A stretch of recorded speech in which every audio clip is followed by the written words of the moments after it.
Não, deixa eu ser mesmo. Com certeza, cara.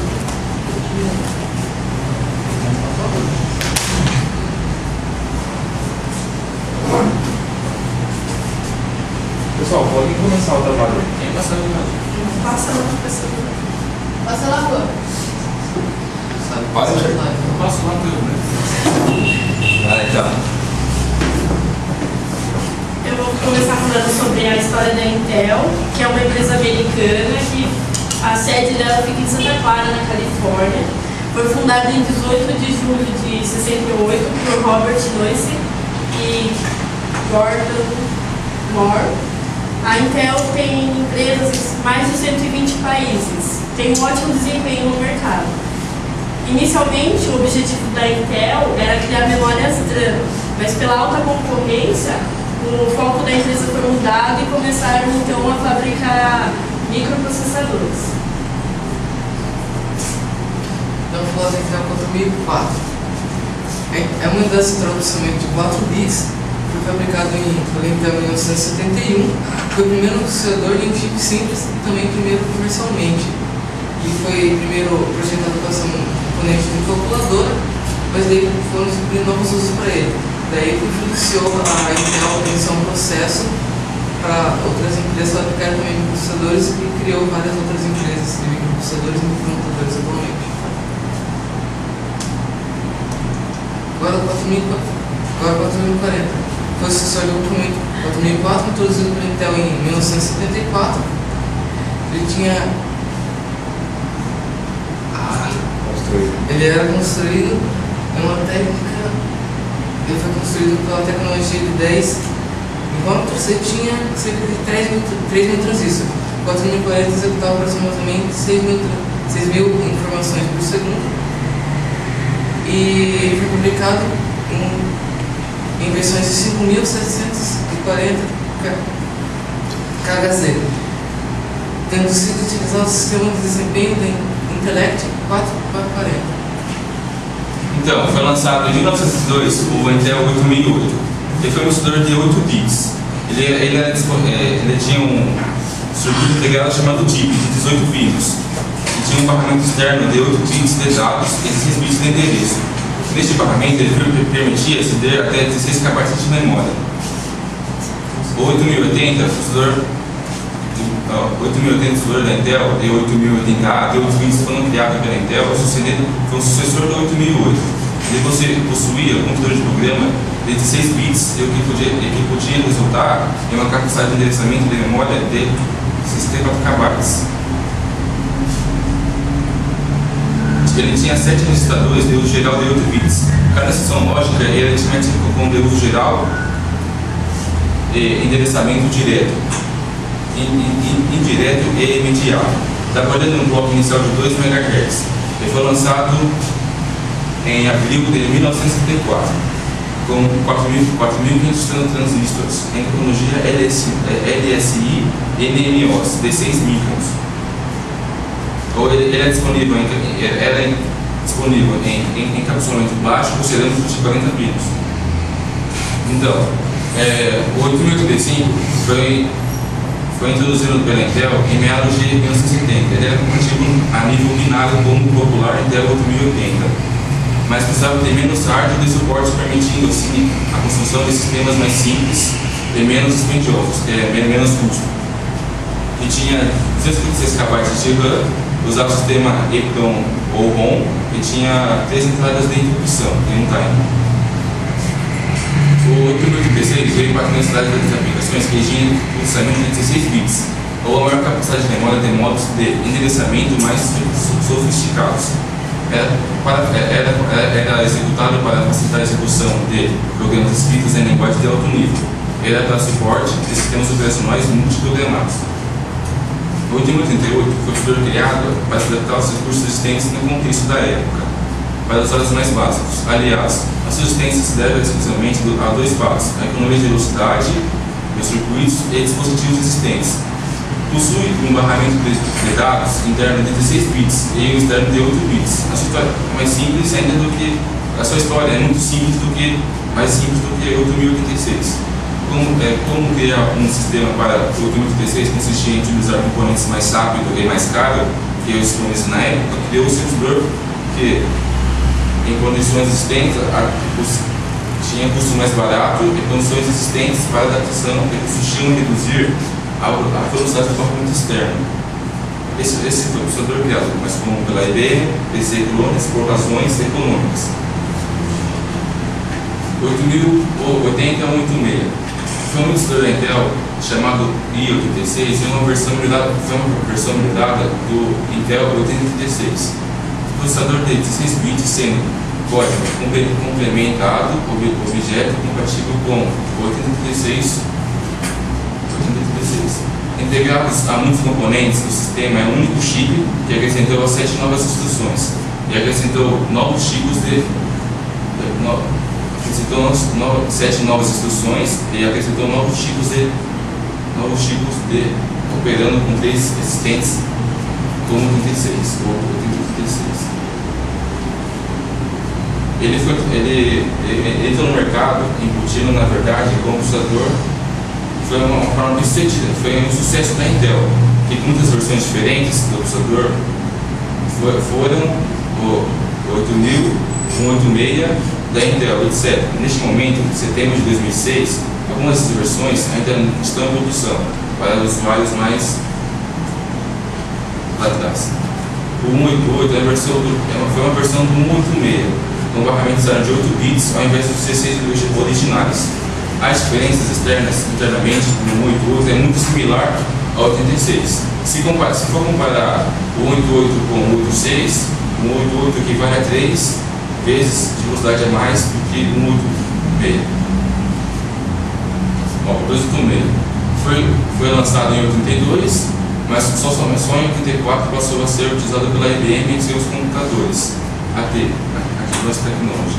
Inicialmente trabalhando entre 6 e 8 MHz, e podendo chegar a 20 Hz, o 286 trouxe muita velocidade e muitos avanços sobre o 8088. O que a gente mais podemos destacar são o acesso de 16 MB de memória através dos 24 bits de endereçamento, pode executar multitarefas e possui memória virtual em disco. Ele pode executar em modo de operação, modo real ou modo protegido. O i386 foi utilizado em diversos microcomputadores entre 86 e 94. O 386 foi o divisor de águas da indústria da informática, que dá suporte à plataforma PC. Mas o i386 pertence à família do 86, do 286 e do 386. O 486 foi baseado.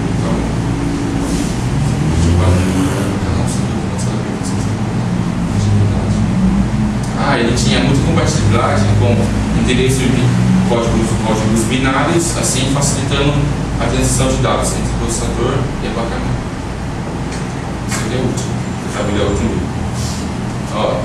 Uma coisa que a gente pode destacar é que ele podia executar multitarefas com um clock muito mais alto dos anteriores. Ele já havia com cache de dados e instruções no chip. Ele é uma unidade de conta flutuante, adicional pela primeira vez dentro de um chip, os modelos DX. É a unidade de interface de barramento aprimorada. Então, com o software, o conjunto de instruções da família i486 é muito similar ao predecessor, com as condições de poucas instruções. Foi lançado 3 versões do 486 e a única diferença das 3 versões são o clock, que vai de 5 a 20, mas podendo chegar a 50 MHz. Aqui são as diferenças. O Intel 486 DX2, o clock é maior do processador, ele é o dobro do clock do barramento externo. Essas são as diferenças mais complexas. Tem um outro exemplo ali. O Intel 427, o 486 8X, com uma pinagem ligeiramente diferente para usar em sistemas como FPU, que é a unidade de ponto flutuante. A família do Paint foi lançada em 1993 com o sucessor do 486. Suas modificações foram barramento 64 bits.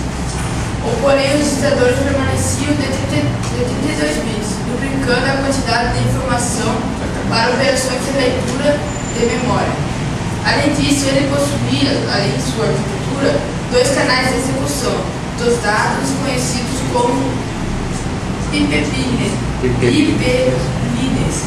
de forma que ele podia executar mais do que uma instrução por ciclo de clock. O Pente 2 foi lançado a partir de 1997. Suas primeiras versões utilizavam um formato chamado de encapsulamento sério, Singled entre processador Parquet. A aparência dele era muito semelhante ao cartucho de videogame, sendo composto de um circuito como o processador e o cache L2 integrado com uma capa plástica protegendo essa placa. Os sockets desse processador era chamado de slot 1 em geral.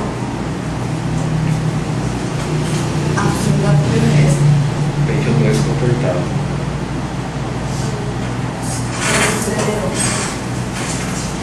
O Celeron foi baseado no Pentium 2, só que que foi lançado em 97, só que sem cache L2 e com menor frequência, para pessoas que não precisam de um computador tão potentes. São os modelos do Celeron. A única coisa que a arquitetura é a mesma, a única coisa que muda são os clocks, uma é a evolução do outro, a melhoria de cada um. O que muda é o FSB e o clock de cada um.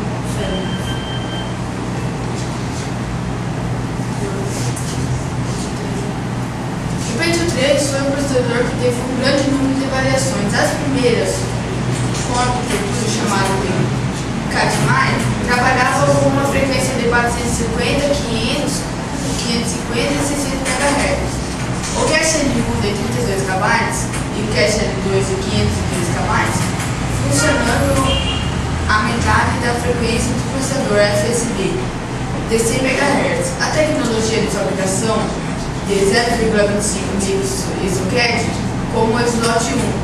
Houve uma variação para algumas versões do Cadmai, que utilizavam o barramento de 183 MHz aos níveis de 100 MHz. Em seguida foi lançada a arquitetura chamada de Copernic, incluindo as versões que utilizavam uma frequência de 650, 667, 700, 733, 750, 800, 850 e 900 MHz. E 1 GHz. Esses modelos possuem uma tecnologia de fabricação. O cache L2 foi integrado ao núcleo operando a mesma frequência do processador que possuía 256 KB. Já no final da família 23, foi lançada uma arquitetura com fabricação de 0,13 micron de 512 KB. O cache L2 na mesma frequência do processador. O Pentium 4 foi lançado em novembro de 2000, representando a 7ª geração dos processadores Intel. Foi produzida com as versões de núcleo Willamette, Northwood e Pescoço. Sua arquitetura foi muito alterada com relação aos seus antecessores e foi chamada de Networks. Foi te dando mais anos da versão 2 núcleos do Pentium 4. Já o Pentium Extreme é uma versão do Pentium D com tecnologia Hyperframe, que faz simulação de 2 processadores para o sistema andar em fase mais alta. Pentium 4 Extreme Edition. Lançado em 2003, o Pentium 4 Extreme Edition trouxe como inovação o fato de possuir cache L3 integrado. Os primeiros modelos dessa linha eram baseados em núcleo GAD, e os atuais adotaram o núcleo Prescott. Basicamente, as principais mudanças foram utilizar os barramentos de dados que fizesse 4 transferências de ciclo de clock. O cache de dados fez 4 transferências por ciclo de clock. O cache L1 mais rápido e o uso de um novo pipeline para que ele pudesse avançar frequências de processamento maior. O problema encontrado nela, da Intel com relação ao 24, foi o fato de dispensar muito calor, impedindo que a linha possuísse poder de processamento operando em em frequências superiores a 3,8 GHz.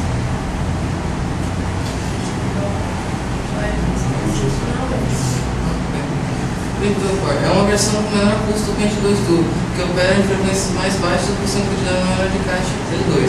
As 3 primeiras versões lançadas desse processador possuíram um FPS de 800 MHz, usando uma compatibilidade com placas mães mais antigas. Bloco 2.2 GHz, FPS de 800 MHz, o cache L2 de 1 MB e 2 núcleos. Vou falar agora aqui da família Core 2, que foi os processadores que vieram para substituir a tecnologia Netburst, que estava presente no Pentium 4. Mas apesar disso, ela veio depois do Pentium 4, mas a arquitetura dela foi toda baseada no Pentium 3. E com ele era mais rápido, mais eficiente e consumiam uma menor quantidade de energia. E além disso, ainda toda a parte de processamento foi aperfeiçoada para garantir mesmo satisfação daqueles usuários que eram mais exigentes. Um deles aqui é o Core 2 Duo, que foi lançado em 2006. Ele nada mais nada menos que um processador que usa 2 núcleos.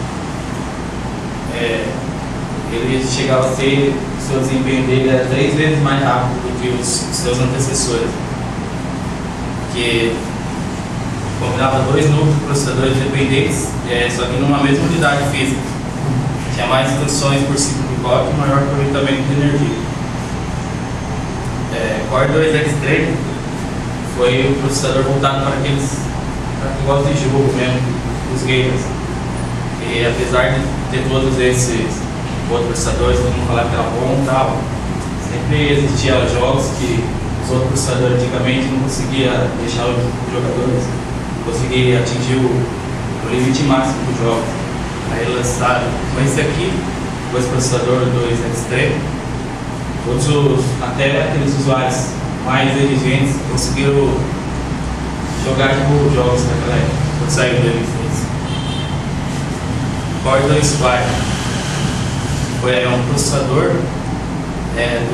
Core 2 Duo, só que 2 processadores Core 2 Duo na mesma unidade.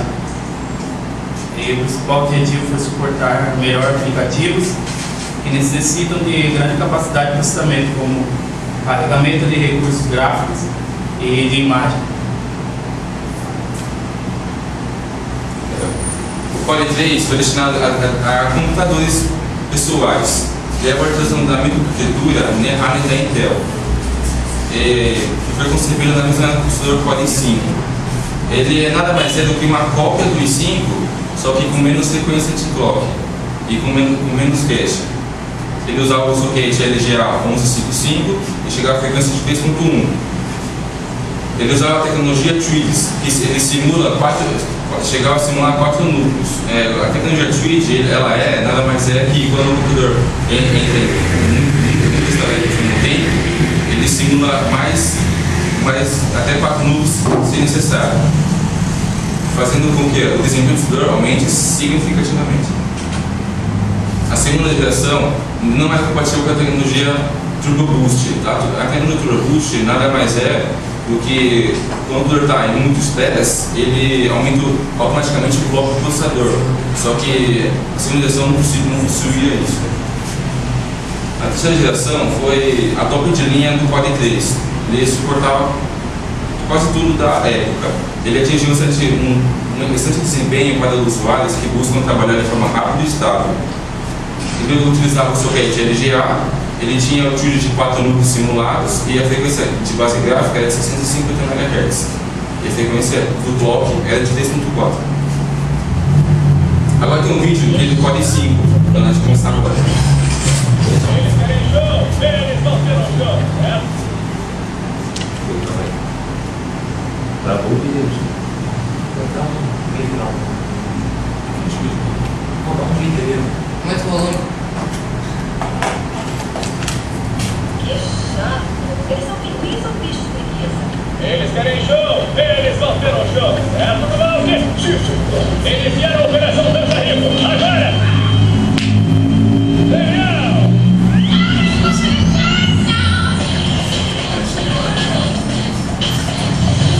Put them on fire with that,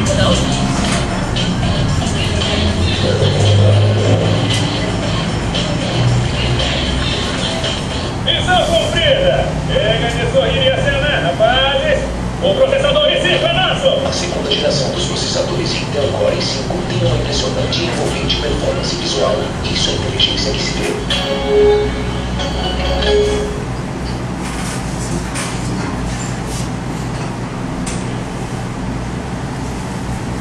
A primeira geração do i5. O i5 tem a mesma arquitetura do i7. A diferença deles é que o i5 não tem uma controladora de dados PCI.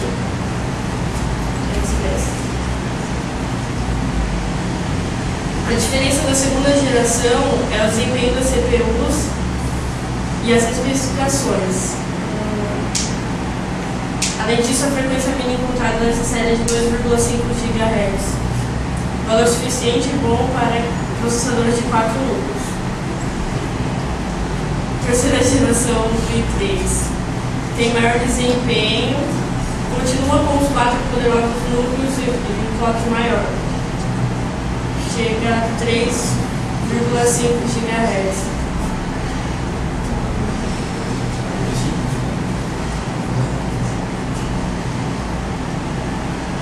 Oferece desempenho top de linha para o seu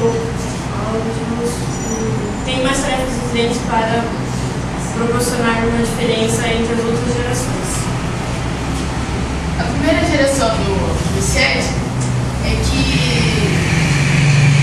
atualmente existe ao todo 3 modelos de processadores e 4 núcleos. Os 6 modelos atuais e o futuro serão os modelos 4 core.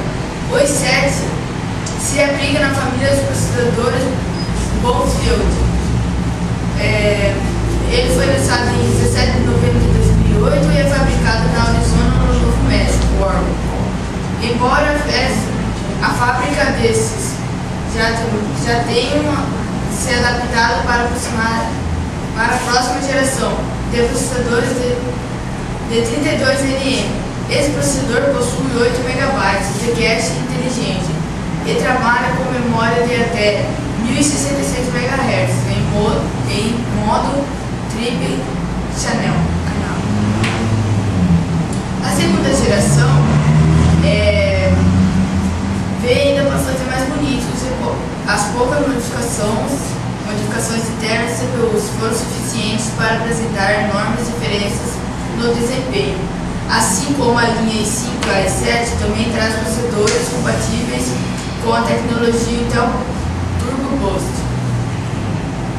A terceira geração os processadores. A i7 acompanha as suas tarefas mais exigentes para proporcionar uma diferença que se deve ver e sentir em alta definição ou 3D. Multitarefas ou multimídia. Os processadores Intel Core i7 incluem a tecnologia avançada que proporciona exigências com o PC. A experiência visual é mais rápida. Assim, desde a edição de filme a games alucinantes. Aqui os créditos, para quem fez tais. Ele é uma parte as partes do trabalho.